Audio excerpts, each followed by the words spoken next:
The King and the Billy Goat. Once upon a time there was a king. This king understood the languages of all the animals. It is a gift that had been given to him by his fairy godmother when he was born. However, thing being, as gifts from fairy godmothers and other fairies go, there was a catch. He could never tell anyone, or else he'd turn into a stone. Well, surprisingly, he made it through his childhood, through his teen years, and into adulthood without telling anyone, even though it was hard. In fact, he had gotten married, he had a great palace, he was ruling, he had a lot of money, and he was as happy as monarchs generally are. Well, one day, he was having dinner with his wife, and he accidentally dropped a few grains of rice onto the table. An ant came immediately to pick up the grain of rice. He picked it up, and he scurried it back to his hole, very excited, because this was going to be dinner for 2 days. But when the ant approached his hole, another ant came up to him. Excuse me. The thing is, could I have your grain of rice, please? I know. I would get one. I would myself. I would do it. I absolutely would. But the thing is that, you see my boots. My boots, they are dirty.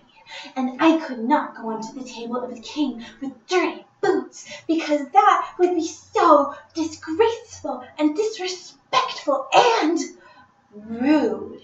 So that's why I need your grain of rice, if you wouldn't mind giving it to me. The other ant was unimpressed.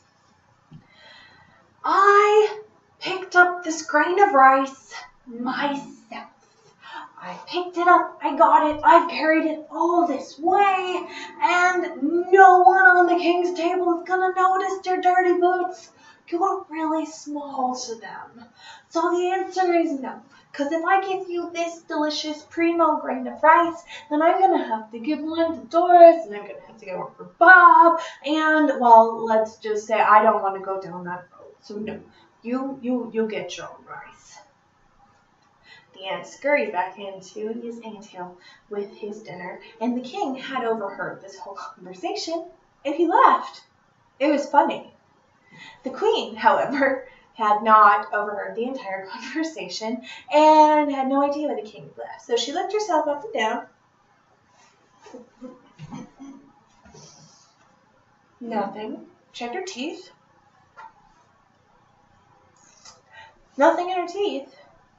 So she resorted to asking the king, "Dear, why are you laughing? Do tell." "Oh, was I laughing?" said the king. "Yes, dear, you are laughing, and, well, if I am ridiculous, I wish you would tell me, instead of behaving in this stupid manner."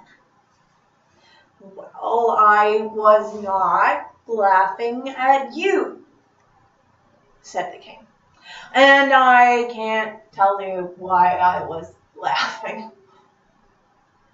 That's all." The king thought that this was a good explanation, but the queen was not having any. "The thing is, dear, if you are laughing like that, either you are ill or mad, and as your wife, I should know either is true."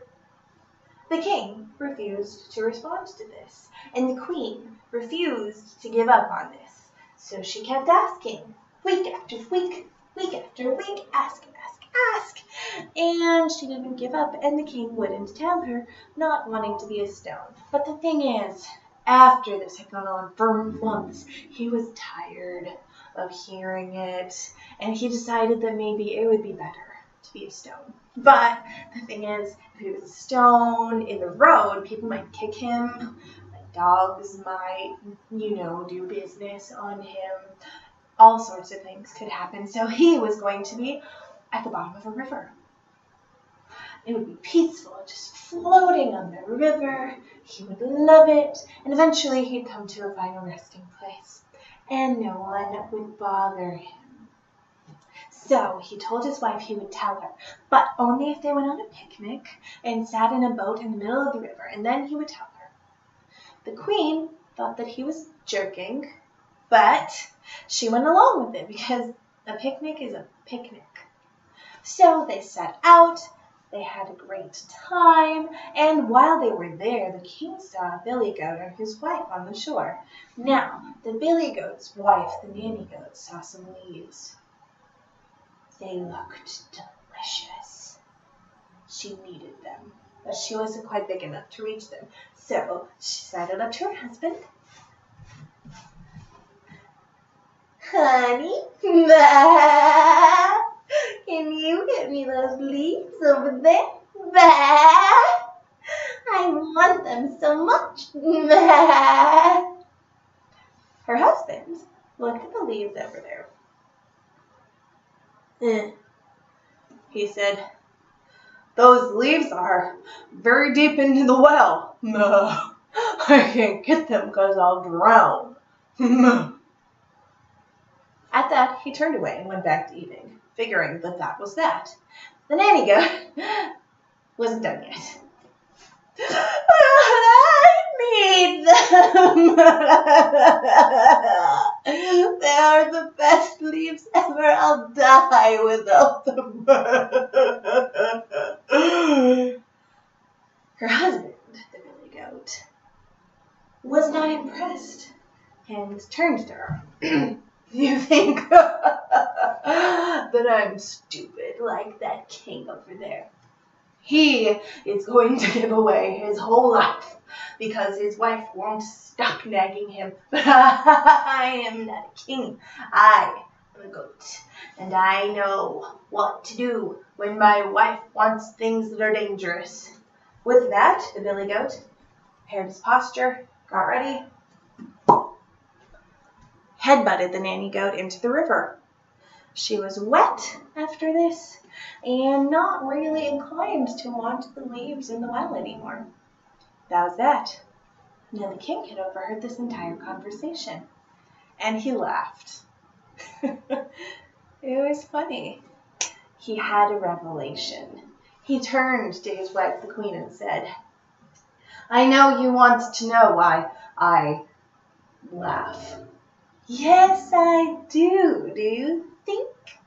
said the queen.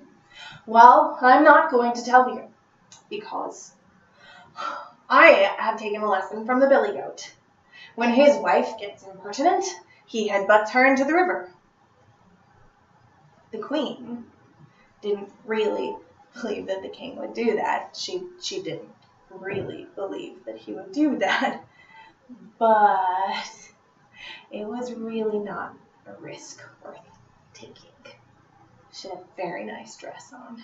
So she decided, after all of this, to keep her peace.